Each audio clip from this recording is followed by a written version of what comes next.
Урматтуу мекендештерим, сиздерди Кыргыз Республикасынын көз карандысызынын күнү менен куттуктайм.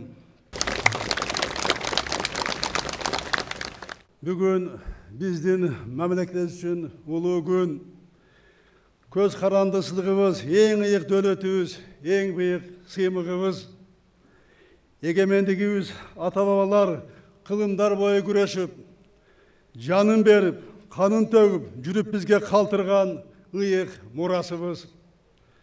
Эркиндигибиз ар бирибиздин жүрөгүбүздүн тереңинде жашай турган сезимибиз. Улуулардан алып, урпактарга өткөрүп берчү аманатыбыз.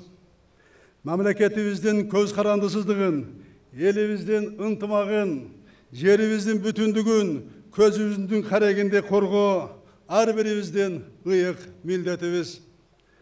Быйыл эгемендиктин 29 жылын жалпы дүйнөнү каптап пандемиянын учурунда бергилеп жатабыз. Шартка жараша жыл башында пландалган салтанаттуу иш-чаралар болбой калды. Эгемендүүлүк бул эркин мамлекетте жашап жаткан эркин адамдардын, ар бирибиздин ички сезимибиздеги салтанат. Биз бүгүн эгемен журт экенибизди ошол сыймык менен белгилеп жатабыз.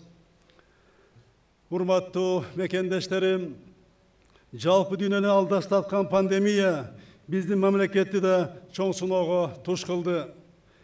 Кыйын күндөрдү өткөрдүк, бирок биз күрөштү тынбай уланттык. Кол кушуруп, мүнкүрөп отуруп калган жокпуз. Бул апаттан кутулуу мамлекеттик бийликтин аракетинен гана эмес, коомдун биримдигинен жана жоопкерчилигинен көз каранды экенин көрдүк. Биздин саламаттык сактоо системабыз менен экономика дарамедибиз гана эмес, элибиздин ынтымагы да чоң сыноодон өттү. Саламаттык үчүн болгон кармашта элибиз өзүнүн сабырдуулугун жана кайрымдуулугун көрсөттү. Биз Кыргызстан эли коомдук тилектештикти туу туткан журт экенибизди бышыктадык. Мына ушул күрөштүн жүрүшүндө ынтымак баарынан кымбат экенине дагы бир ирет ынандык. Биздин элде алам дегенден, жардам берейин дегендер көп экенин өз көзүбүз менен көрдүк. Дээрлик бардыгыбыз жардамга муктаждарга колубузду сундук.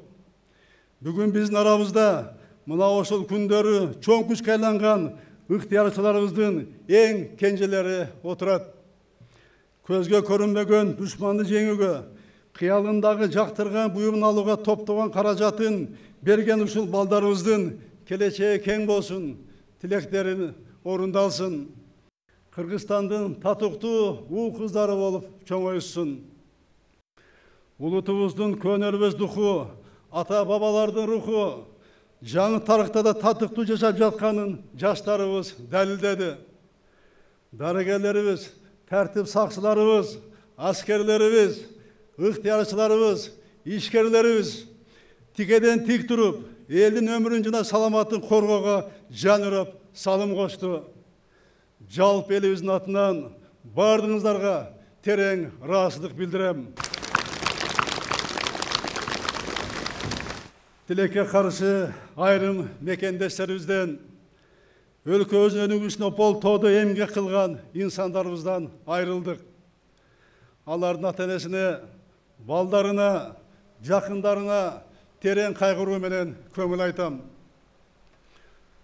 Кудай буйруса, азыркы күндө бул илдетти толук жеңбесек да басаңдады. Бирок кырдаал дагы деле кооптуу бойдон калууда. Кайгылуу күндөрдү артка калтырып, кадимки жай турмушту калыбына келтирүү үчүн болгон күрөштү тынымсыз улантып жатабыз.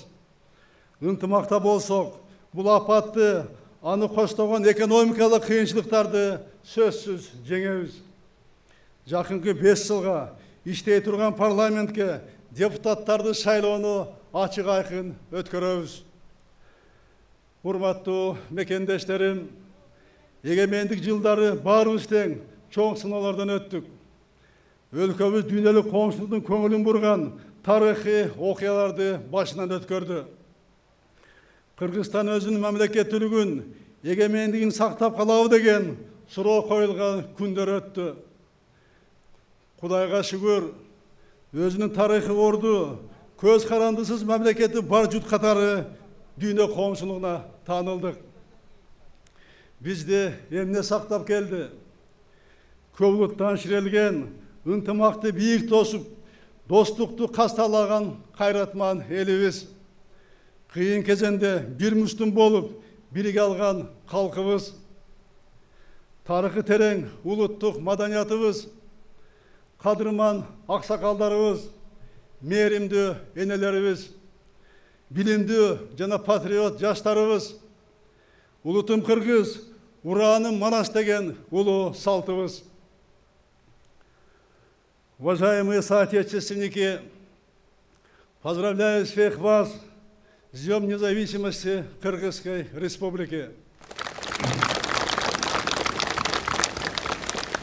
В этом году праздник независимости отмечаем в условиях пандемии, которая охватила все страны мира.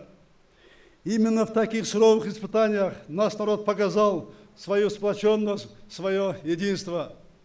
Мы не словом, а делом доказали, что наше общество едино, что каждый человек важен, каждая жизнь дорога всем нам.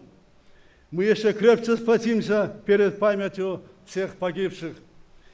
Нас будут сплачивать наши общие цели, забота о наших детях, о будущем страны. Мы укрепим независимость своей страны, где будут расти счастливые, здоровые и образованные дети. У нашего многонационального народа древняя общая история и общее будущее. Единство общества, межэтническая солидарность есть и будет нашей главной ценностью. Для нас важны как стабильность внутри страны, так и спокойствие в мире. Мы будем развивать добрососедские отношения со странами региона, укреплять сотрудничество с нашими союзниками и партнерами, в том числе по СНГ, ШОС, Евразес, ОДКБ. Будем укреплять дипломатические отношения как со странами Запада, так и странами Востока. Урматтуу мекендештерим, ата-бабаларыбыз тагдырдын кыйын кезендерин татыктуу көтөрүп, далай сыноолорду намыс менен өткөн. Биз азыр татаал сыноону баштан кечирип жатканда, ошол көөлөрүбүз көрөңгүдөн кубат алабыз. Ар намысыбызды бийик кармап чыйралабыз. Эркиндикти кылымдар бою азектеп келген элдин урпактары катары көз карандысыздыкты коргоо, чындоо, бекемдөө ар бирибиздин ыйык милдетибиз. Баарыбыз үчүн өлкөдөн өткөн дөөлөт жок. Элибизде ар дайым аманчылык, жерибизде дайыма тынчтык болсун. Эгемендүү Кыргызстаныбызды жараткан Кудайым өзү колдосун. Майрамыңыздар менен, кымбаттуу мекендештерим.